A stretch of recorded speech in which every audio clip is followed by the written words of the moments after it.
In this video, I really want to talk about an overlooked pattern for catching bass during the summer. Now, this is something that I think does really well during this part of the year, kind of in the middle to late part of the year. It's something that you can do throughout the year, but I definitely start to target it during this time of the year. Now, the best thing about this, it is a shallow water power fishing way of catching bass, which I really enjoy, but we're going to talk all about it in this video. Now, before we get into it, this video is brought to you by Finn Fishing Apparel. And over at Finn Fishing, I have a ton of different products, including the Duck Hat, which is waterproof, the Duck Shorts, which are also water resistant, the USA made sun shirt. And right now, for every $1 spent over at Finn Fishing for the month of August, you are going to get one entry into a contest. Now, that contest is a giveaway. I'm giving away 7 different bait cast rods. Now, these are used bait cast rods by me,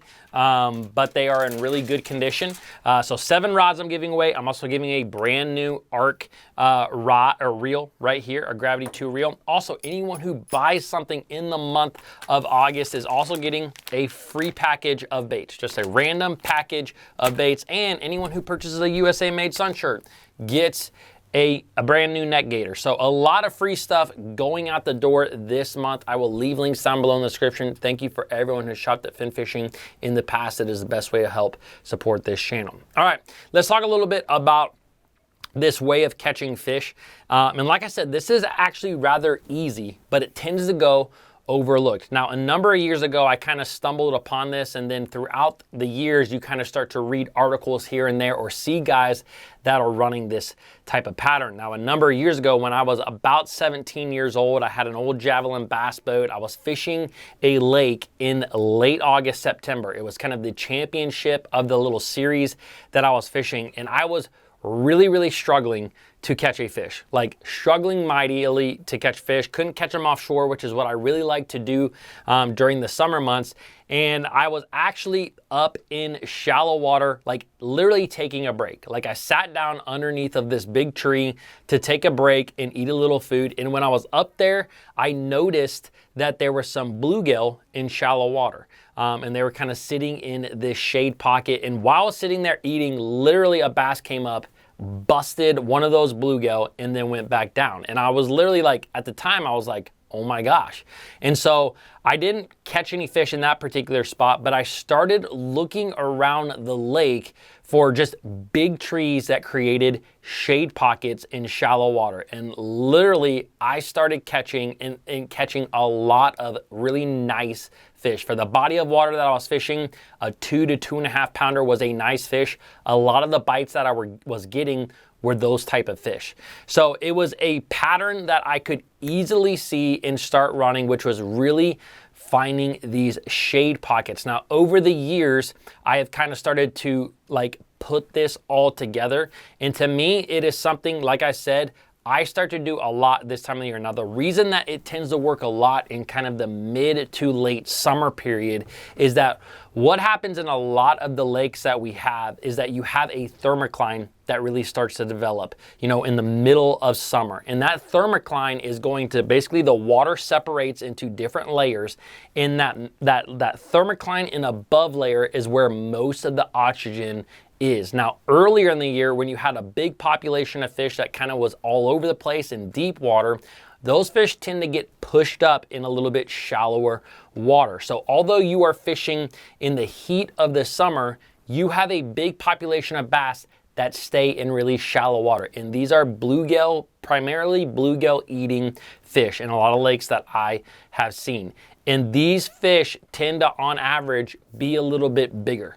Now, the thing that I have found running this pattern a lot over the years is that depending on what body of water you are fishing, you will kind of find a pattern within a pattern with this. And what I mean by that is that, and actually you can find a pattern within a pattern within a pattern, is that sometimes certain lakes will set up in a way where certain trees or shade lines are in the water a little bit longer on average. Now, some of the lakes that I fish, for example, the southern shoreline, like if you go into a pocket on the southern shore, those are the ones where you have a little bit more shade throughout the day. So I feel like bass live a little bit longer in this particular zone. You have a lot of bluegill in those areas as well. And so you will find a shoreline where this tends to happen a little bit better.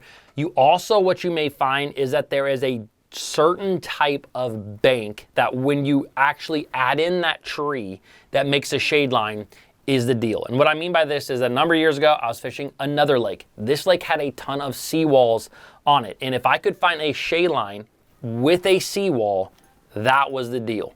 And so I went all over the lake, literally visually looking for seawalls. If I had a big tree or a couple of big trees there, I could park the boat, make a cast in that shade line, and catch fish. And so sometimes it gets to be really easy out there. But one of the biggest things I've learned with this whole technique is it's all about covering a lot of water. And what I've also learned is that typically these fish are fairly aggressive.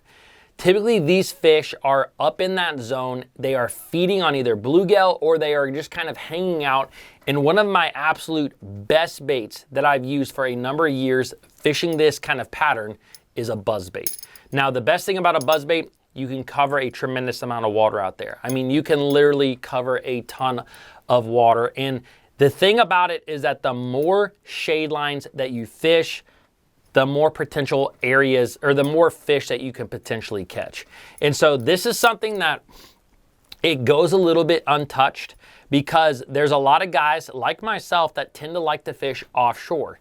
Or there's even guys that, you know, maybe they like to fish on lakes that have a lot of grass, so they're up in the grass. A couple of things that I love to do. So sometimes the simple shade line fish will go untouched. Now, one of the biggest things to remember when it comes to fishing a shade line is hitting it at the right time of the day. And it's not always the time of the day that you think. When you have giant shade lines out there on the water, when you have, you know, maybe the sun is coming up in the day or it is starting to go down and it casts a really big shade line, that is not the time of the day to do this. To me, I typically am doing a lot of my shade line fishing between about 10 o'clock and 2 o'clock, right in the middle of the day. And the reason being is that that sun is most directly overhead and it really brings those shade lines in tight to the bank where you may only have a 5 or 6 foot like shade line where that fish is going to be. So really what you're doing is you're just condensing all the fish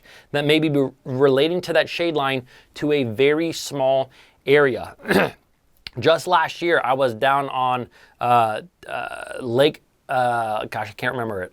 Not Cherokee, Lake Douglas, down in Tennessee. I literally pulled up in Douglas on a random day. I got there at like, I think it was like around noon. I got there.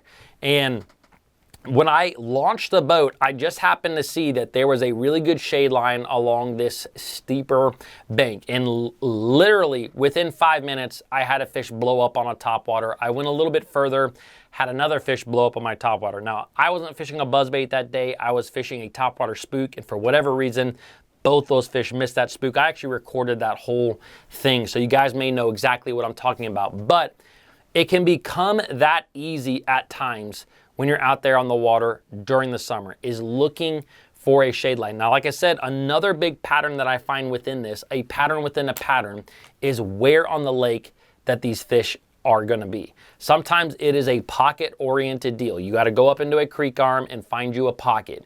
Sometimes they relate to main lake shade lines. When I was down there on Douglas Lake, it was main lake shade lines. It was basically a bluff wall with the shade line is what I was trying to look for.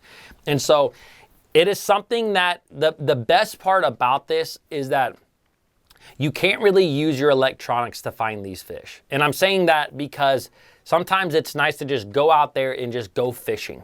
And this is a pattern that it's so easy, but again, it goes overlooked and it also takes some time. Sometimes you might hit 5 or 6 little shade lines before you start to get the clues that you need in order to kind of expand upon this.